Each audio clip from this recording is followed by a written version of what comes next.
Super time ചർച്ച തുടരുന്നു. ശ്രീ രാജ്മോഹൻ രണ്ട് കാര്യങ്ങൾ. ഒന്ന്, ഷിബു ബേബി ജോൺ പറയുകയുണ്ടായി, പ്രതിപക്ഷം ഈ വിഷയം ഇപ്പോഴെങ്കിലും ഏറ്റെടുത്തത് നന്നായി, പക്ഷേ ഇതിനേക്കാൾ മുൻപ് ഏറ്റെടുക്കേണ്ടതായിരുന്നു. അതൊരു വലിയ വിമർശനമാണ്. രണ്ട്, നിങ്ങളിവിടെ പറയുകയുണ്ടായി ഈ കളക്ടർ 144 പ്രഖ്യാപിച്ചു എന്ന്. പ്രതിപക്ഷ നേതാവ് ശക്തമായി പറഞ്ഞൊരു കാര്യമാണത്. എസ്മ പ്രയോഗിച്ചില്ലല്ലോ. സംസ്ഥാന വ്യാപകമായി ഇത്തരമൊരു സമരം വന്നപ്പോൾ എസ്മ പ്രയോഗിച്ച സർക്കാരായിരുന്നു നിങ്ങളുടേത്. അല്ല, ഈ സമരത്തോട് സംസ്ഥാന ഗവൺമെൻറ് സമീപനം എന്താണെന്നുള്ളത് കണ്ണൂർ ജില്ലാ കളക്ടറുടെ നടപടിയിൽ നിന്ന് വളരെ വ്യക്തമാണ്. കാരണം ഈ നേഴ്സുമാർ നടത്തിക്കൊണ്ടിരിക്കുന്ന സമരം പൊളിക്കുക എന്നുള്ളതാണ് സംസ്ഥാന ഗവൺമെൻറ് ഉദ്ദേശം. അപ്പോൾ പകരം സ്റ്റുഡൻസിനെ ഇറക്കി ഇന്ന് നേഴ്സുമാർ ചെയ്തുകൊണ്ടിരിക്കുന്ന ജോലി ചെയ്യിപ്പിക്കാൻ ഒരു കളക്ടർ ഉത്തരവിടുമെങ്കിൽ ഗവൺമെൻറ് അറിയാതെ ഒരിക്കലും കളക്ടർ ഉത്തരവിടുമോ? കളക്ടർ ഒരിക്കലും ഉത്തരവിടില്ല. അപ്പോൾ സ്വാഭാവികമായി സംസ്ഥാന ഗവൺമെൻറ് ഇങ്ങനെ പത്രങ്ങളിലൂടെ, ചാനലിലൂടെ ഇടതുപക്ഷ മുന്നണി അതുപോലെ തന്നെ ദേശാഭിമാനിയൊക്കെ സാരോപദേശം കൊടുക്കലല്ലാതെ ഗവൺമെൻറ്റിൻ്റെ ഇക്കാര്യത്തിലെ നയം, അതാ ശ്രീ ഷിബുവും പറഞ്ഞത്, ഒരു കാരണവശാലും ഈ സമരം ചെയ്യുന്ന നഴ്സുമാർക്ക് അനുകൂലമല്ല. പിന്നെ ജനകീയ സമരങ്ങളെ അത് UDF ആയാലും LDF ആയാലും അടിച്ചമർത്തുന്നത് ഒരിക്കലും ശരിയല്ല. കരിനിയമങ്ങൾ കൊണ്ട് ഒരു ജനകീയ സമരത്തെ അടിച്ചമർത്താമെന്ന് ആരും വ്യാമോഹിക്കേണ്ട. അങ്ങനെ വ്യാമോഹിച്ചുള്ളവർക്കെല്ലാം പിൽക്കാലത്ത് തെറ്റുപറ്റി എന്ന് ബോധ്യപ്പെടുത്തി കൊടുത്തിട്ടുണ്ട് ആ സമരം. ഇവിടെ സംഘടന കൊണ്ട് ശക്തരാകാൻ പറഞ്ഞിട്ടുള്ള ഒരു സംസ്ഥാനം നമ്മൾ. മാത്രമല്ല, സർവ്വരാജ്യ തൊഴിലാളികളെ സംഘടിക്കുമെന്ന് മുദ്രാവാക്യം വിളിക്കുന്ന ആളുകളാണെന്ന് കേരളം ഭരിക്കുന്നത്. അപ്പോൾ ഒരു ഇടതുപക്ഷ ഗവൺമെൻറ്, ഇടതുപക്ഷമെന്ന് പറഞ്ഞാൽ ജനപക്ഷത്ത് നിൽക്കുന്നതാണ് ഇടതുപക്ഷം എന്ന് പറയുന്നത്. ഏത് മേഖലയിലായാലും അധ്വാനിക്കുന്നവനോട്, തൊഴിലാളിയോട്, നേഴ്സുമാരോട്, സാധാരണക്കാരായ ജനങ്ങളുടെ ദൈനംദിന ജീവിതവുമായി ഇഴുകിച്ചേർന്ന ഒരു പക്ഷമാണ് ഇടതുപക്ഷം എന്ന് പറയുന്നത്. ഇന്ന് ആ ഇടതുപക്ഷ ഗവൺമെൻറ് ഭരിക്കുമ്പോൾ ഈ സമരത്തോട് ഇങ്ങനെ പെരുമാറുന്നത് ശരിയാണോ എന്ന് ചിന്തിക്കണം. ഇവിടെ നമുക്കൊരു കാര്യം പറയാം. ഇവിടെ ഇവരുടെ സമരത്തെ ഏതെങ്കിലും ഒരു വ്യക്തിക്ക് തള്ളിപ്പറയാൻ കാര്യമില്ല. കാരണം വളരെ പരിതാപകരമാണ് ഇവരുടെ അവസ്ഥ. ഇവരുടെ കഷ്ടപ്പാടുകളും ബുദ്ധിമുട്ടുകളും യാതനകളും ഈ മേഖലയിൽ കടന്നു ചെല്ലുന്ന എല്ലാവർക്കും അറിയാം. അതുകൊണ്ട് ആരെങ്കിലും ഒരാൾ ഈ സമരം അന്യായമാണെന്ന് പറഞ്ഞാൽ ആ അന്യായമാണെന്ന് പറയുന്നവർ ഒറ്റപ്പെടുമെന്നുള്ളത് കൊണ്ട് ഈ ഇരയോടൊപ്പം നിൽക്കുകയും വേട്ടക്കാരനോടൊപ്പം സഞ്ചരിക്കുകയും ചെയ്യാണ്. ഇവിടെ ഈ പറയുന്ന നമുക്കറിയാമല്ലോ, സ്വാശ്രയ എഞ്ചിനീയറിംഗ് മേഖല, മെഡിക്കൽ മേഖല എടുത്ത് പരിശോധിച്ചോ, അവിടെയൊക്കെ എന്താ നടന്നുകൊണ്ടിരിക്കുന്നതെന്ന് കഴിഞ്ഞ കുറേ കാലങ്ങളായി നമ്മൾ തെളിവുകളുടെ അടിസ്ഥാനത്തിൽ കണ്ടുകൊണ്ടിരിക്കുകയാണ്. അപ്പം മെഡിക്കൽ മേഖലയിൽ ഇത് വളരെ രൂക്ഷമാണ്. ഒരു നേഴ്സ് സർവീസിൽ കയറിയാൽ എത്ര കൊല്ലമാണ് ട്രെയിനിങ് പീരീഡ്? ട്രെയിനിങ് പീരീഡിന് ഒരു കാലാവധി ഉണ്ടല്ലോ. ഇത് 15ഉം 20ഉം വർഷം ട്രെയിനിങ് പീരീഡ് എന്ന് പറഞ്ഞാൽ ആ ട്രെയിനിങ് പീരീഡ് കഴിഞ്ഞ് അവർക്ക് കൊടുക്കേണ്ട ആനുകൂല്യങ്ങൾ കൊടുക്കാതിരിക്കാൻ ബോധപൂർവം അവരെ ട്രെയിനീസായി ആജീവനാന്തം ട്രീറ്റ് ചെയ്യാണ്. തിരുവായ്ക്കെതിർവായില്ല എന്നൊരു തോന്നലുള്ളത് കൊണ്ടാണ് ഇത്ര ധാർഷ്ട്യത്തോടു കൂടി ഇവർ പെരുമാറുന്നത്. ഞാൻ പറഞ്ഞല്ലോ, ഇതിൻ്റെ നഷ്ടം ആത്യന്തികമായി രോഗികൾക്കാണ്, അവരുടെ കുടുംബങ്ങൾക്കാണ്.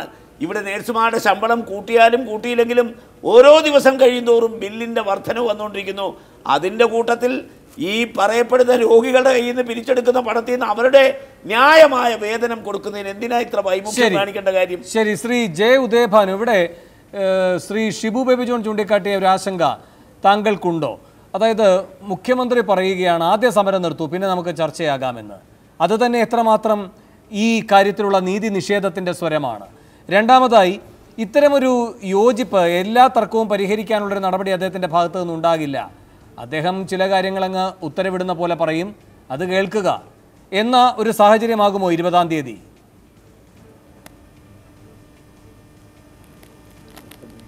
പണിമുടക്ക് നിർത്തിയിട്ടു വാ സംസാരിക്കാം എന്ന് പറഞ്ഞ സമീപനത്തോട് ഞങ്ങൾ യോജിക്കുന്നില്ല. എന്നാൽ അതേസമയം 20-ാം തീയതി നടക്കുന്ന ചർച്ച അത് പോസിറ്റീവായി തന്നെ ആ തീരുമാനം ഉണ്ടാകും എന്നാണ് എൻ്റെ വിശ്വാസം. അങ്ങനെ ഒരു തീരുമാനമുണ്ടാകുന്നതിന് മുമ്പ് മുഖ്യമന്ത്രി ഇന്ന തരത്തിലുള്ളയാളാണ്, ഇന്നതേ സംഭവിക്കൂ എന്ന് പറയുന്നത് ഈ പറയുന്ന ആളുകൾക്കും ഇതുപോലെ തന്നെ ബാധകമായിട്ടുണ്ട്. അതുകൊണ്ട് അങ്ങനെ ഒരു പരാമർശനം നടത്തിയത് ശരിയല്ല എന്ന അഭിപ്രായമാണ് എനിക്ക് ഈ കാര്യത്തിലുള്ളത്. 20-ാം തീയതി പക്ഷേ ഇത് പരിഹരിക്കപ്പെടുമെന്ന് പ്രതീക്ഷിക്കുന്നുണ്ടോ? 20-ാം തീയതി ഒരു പരിഹാരത്തിൽ എത്തുമെന്നാണ് ഞാൻ വിശ്വസിക്കുന്നത്. ഇല്ലെങ്കിൽ അതിനുശേഷം ആലോചിക്കേണ്ട വിഷയമാണ്. അല്ല, അപ്പോൾ പ്രതിപക്ഷം ഈ വിഷയം ഏറ്റെടുക്കുമെന്നാണ് പറയുന്നത്. ഇപ്പോൾ 20-ാം തീയതി ഇത് തീർപ്പാക്കപ്പെട്ടില്ലെങ്കിൽ യുവമോർച്ച നിരാഹാര സമരത്തിലേക്ക് പോകുന്നു എന്നാണ് പറയുന്നത്.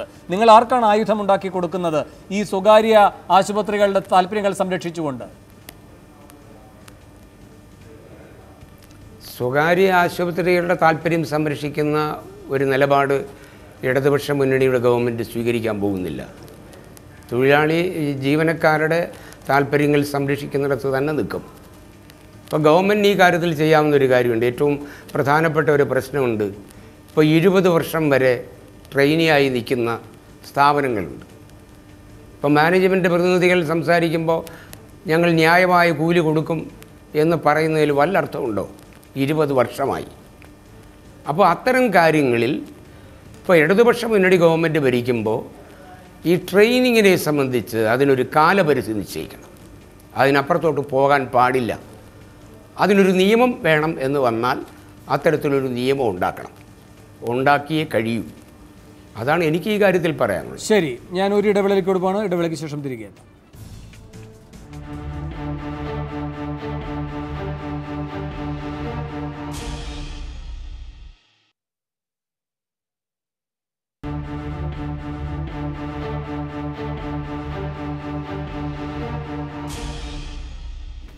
സൂപ്പർ പ്രേമിയുടെയും അവസാന ഘട്ടത്തിലേക്ക് ശ്രീ ജാസ്മിൻ ഷാ, ഇപ്പോൾ ഈ പ്രശ്നം രൂക്ഷമായി വന്നപ്പോൾ ജാസ്മിൻ ഷായെ പോലെ ഒരു സമരനായകനെ ലഭിച്ചതായിരുന്നു ആ കാലത്ത്. 2011 മുതലുള്ള നിങ്ങളുടെ ദീർഘമായ സമരം. ആ പ്രശ്നം പരിഹരിക്കുന്നതിൻ്റെ ഒരു അനുഭവം ഉണ്ടായിരുന്ന ഷിബു ബേബി ജോണാണ് ഇപ്പോൾ പറയുന്നത് 20-ാം തീയതിയിൽ അമിത പ്രതീക്ഷ വേണ്ട എന്ന്. നിങ്ങൾ എങ്ങനെയാണ് ഇതിനെ കാണുന്നത്? അല്ല, ഞങ്ങൾ ഒരു കാര്യം വ്യക്തമാക്കുന്നു. ഞങ്ങളുടെ ഇപ്പോൾ മുഖ്യമന്ത്രിയുടെ ഓഫീസിൽ നിന്ന് സഖാവ് എം വി ജയരാജനാണ് ഞങ്ങളെ വിളിച്ചത്. ആ സമയത്ത് ഞങ്ങളുടെ നേതൃത്വത്തിൽ തന്നെ തൃശ്ശൂർ അശ്വിനി ആശുപത്രിയിൽ ഇപ്പോഴും സമരം നടന്നുകൊണ്ടിരിക്കുകയാണ്.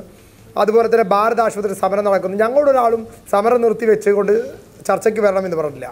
ഇന്നലെ ഞങ്ങളെ വിളിച്ചിരുന്നു. ഇന്നലെ വിളിച്ചപ്പോൾ ഞങ്ങൾ അങ്ങോട്ട് ചോദിച്ചു ഒത്തുതീർപ്പ് ഉണ്ടാവുമോ, അല്ലെങ്കിൽ ഒത്തുതീർപ്പ് ഉണ്ടായില്ലെങ്കിൽ സർക്കാർ പരമാവധി ക്ഷമിക്കുക, അല്ലെങ്കിൽ നിങ്ങൾ നിങ്ങളുടെ വഴി നോക്കി പോയിക്കോളൂ, സമരം ചെയ്താൽ എല്ലാ പിന്തുണയും ഉണ്ടാകും എന്നുള്ള കാര്യമാണ് ഞാൻ ഞങ്ങളോട് പറഞ്ഞത്. അപ്പം ഞങ്ങൾ വളരെ വ്യക്തമാക്കിയിട്ടുണ്ട്, ഞങ്ങൾ ക്ഷമിക്കാൻ പോകുന്നത് ഈ ചർച്ച കഴിയുന്നവരെ മാത്രമാണ്. ആ ചർച്ച കഴിഞ്ഞു കഴിഞ്ഞാൽ പിന്നീട് കേരളത്തിലെ ഒരു ആശുപത്രിയും തുറന്ന് പ്രവർത്തിക്കില്ല. വളരെ ശക്തമായ നിലപാട് ഞങ്ങൾ സ്വീകരിക്കും. ഒരു തരത്തിലുള്ള ദാക്ഷിണ്യവും ഞങ്ങളെ ഭാഗത്തുണ്ട്. കാരണം ഇത്രയും കാലം ഞങ്ങൾ ബാക്കിയുള്ളവർക്ക് വേണ്ടി മനുഷ്യത്വം ഞങ്ങൾ കാണിച്ചു. ഞങ്ങളോട് മനുഷ്യത്വം കാണിക്കാൻ ഇവിടെ അധികാരി വർഗത്തിനോ അല്ലെങ്കിൽ മുതലാളിത്ത വർഗത്തിനോ സാധിക്കില്ലെങ്കിൽ ഞങ്ങൾ മറ്റെന്ത് ചെയ്യും? ഞങ്ങൾക്ക് പണിമുടക്കുകയല്ലാതെ വേറെ വഴിയില്ല. കാരണം ഇവിടെ ഞങ്ങൾക്ക് ജീവിക്കണം. ഇത് അതിജീവനത്തിന് വേണ്ടിയുള്ള സമരമാണ്. കഴിഞ്ഞ 5 വർഷമായി ഞങ്ങളാണ് വിട്ടുവീഴ്ച ചെയ്യുന്നത്. ഇനി ഒരു വിട്ടുവീഴ്ചയ്ക്ക് ഞങ്ങളില്ല, നേഴ്സിംഗ് സമൂഹം ഇല്ല. അവർ ഒരുമിച്ച് നിൽക്കും, ഒരുമിച്ച് പോരാടും എന്നുള്ള കാര്യത്തിൽ ഒരു തർക്കവും വേണ്ട. ശ്രീ ഷാഹുൽ ഹമീദ്, നിങ്ങൾ ഈ രൂപത്തിൽ ഈ പിടിവാശിയിൽ തന്നെ ഊന്നു നിൽക്കുകയാണ് എങ്കിൽ കേരളത്തിൽ അപകടകരമായ ഒരു ആരോഗ്യ അടിയന്തരാവസ്ഥയാണ് ഉണ്ടാവുക. സർക്കാർ ഈ കാര്യത്തിൽ ഇപ്പോൾ തന്നെ പക്ഷപാതപരമായാണ് സമീപനം സ്വീകരിച്ചിരിക്കുന്നത് എന്ന വിമർശനമുണ്ട്. ഇപ്പോൾ AITUC ഒക്കെ എത്ര തിരുത്തൽ ശക്തിയായി പ്രവർത്തിച്ചിട്ട് കൂടി ഒരിക്കലും അങ്ങനെയല്ല. പറഞ്ഞോളൂ. ഒരിക്കലും അങ്ങനെയല്ല. ഒരു വിരോധം ഇതിൽ ഒരിക്കലുമില്ല. ഇത് പരിഹരിക്കണമെന്ന് തന്നെയാണ് ഞങ്ങളുടെ ആഗ്രഹം. ഇവിടെ മുഖ്യമന്ത്രി വിളിച്ച ചർച്ചയിൽ അന്ന് പരിഹരിക്കപ്പെടും എന്ന് തന്നെയാണ് ഞങ്ങളുടെ അഭിപ്രായം. ഒരിക്കലും തന്നെ ഒരു മുൻധാരണ വെച്ചുകൊണ്ടല്ല പോകുന്നത്. KPH അല്ലെ പ്രൈവറ്റ് ഹോസ്പിറ്റൽ സെക്ടർ ഈ ഹെൽത്ത് കെയറിനൊന്നും അപകടം പറ്റാൻ പാടില്ല. ഇവിടെയുള്ള ജീവനക്കാരും മുതലാളിമാരും ഗവൺമെൻറ്റും അതേപോലെ തന്നെ രോഗികൾക്കും സംരക്ഷണം കിട്ടുന്ന രൂപത്തിലുള്ള ഒരു ഒത്തുതീർപ്പാണ് ഞങ്ങൾ ആഗ്രഹിക്കുന്നത്. അല്ലാതെ ഒരു വിരോധം വെച്ചുകൊണ്ടോ അല്ലെങ്കിൽ ഇന്നതൊരു വാശിയിൽ നിൽക്കുന്നവരോ ഒരാവശ്യവും മാനേജ്മെന്റിനില്ല, അങ്ങനെ ആഗ്രഹിക്കുന്നുമില്ല. ഷാഹുൽ ഹമീദ് ഒരു മിതവാദിയാണ്. പക്ഷേ അദ്ദേഹത്തിന്റെ വ്യക്തിപരമായ മിതവാദമല്ല അദ്ദേഹം പ്രതിനിധീകരിക്കുന്ന സംഘടനയുടെ സ്വഭാവത്തിന്റെ ചരിത്രം. അപ്പോൾ ഈ കാണുന്നൊന്നുമല്ല. ഈ പൊതു ചർച്ചകളിലൊക്കെ വന്ന് ഇങ്ങനെയൊക്കെയുള്ള മേമ്പൊടി വിതറിയിട്ട് പോകും. പക്ഷേ ഈ സംഘടനയെ ശക്തമായി പ്രതിനിധീകരിക്കുന്ന ആളുകളാണ് 20-ാം തീയതി അവിടെ പോയി ഇരിക്കാൻ പോകുന്നത്. നല്ല സ്വാധീനമുള്ള ശക്തികൾ. അവരുടെ നിലപാടുകൾക്ക് തന്നെയാണ് ഇനിയും സർക്കാരിൻ്റെ പിൻബലം കിട്ടുക എങ്കിൽ എന്തിലേക്കാകും അത് നയിക്കുക? ഞാൻ വളരെ വ്യക്തമായി പറയാം.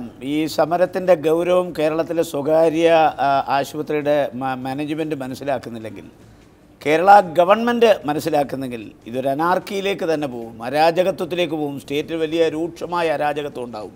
നമുക്കറിയാം, ഇവിടെ ബാറുകൾ തുറന്നു കൊടുത്തു, എന്നിട്ട് അവരോട് പറഞ്ഞു സർക്കാർ ഒപ്പമുണ്ട്. അതുപോലെ തന്നെ ഭൂമി കയ്യേറ്റക്കാർക്ക് ഭൂമി കയ്യേറാൻ അവസരം ഉണ്ടാക്കിയിട്ട് പറഞ്ഞു കൊടുത്തു സർക്കാർ ഒപ്പമുണ്ട്. സ്വാശ്രയ മാനേജ്മെൻറ്റുകളെ കൊണ്ട് ഫീസ് വർദ്ധിപ്പിച്ച് അവർ കഴിഞ്ഞാടാൻ അവസരം ഉണ്ടാക്കി കൊടുത്തിട്ട് ഗവൺമെൻറ് പറഞ്ഞു ഞങ്ങൾ നിങ്ങളോടൊപ്പമുണ്ട്, സർക്കാർ ഒപ്പമുണ്ട്.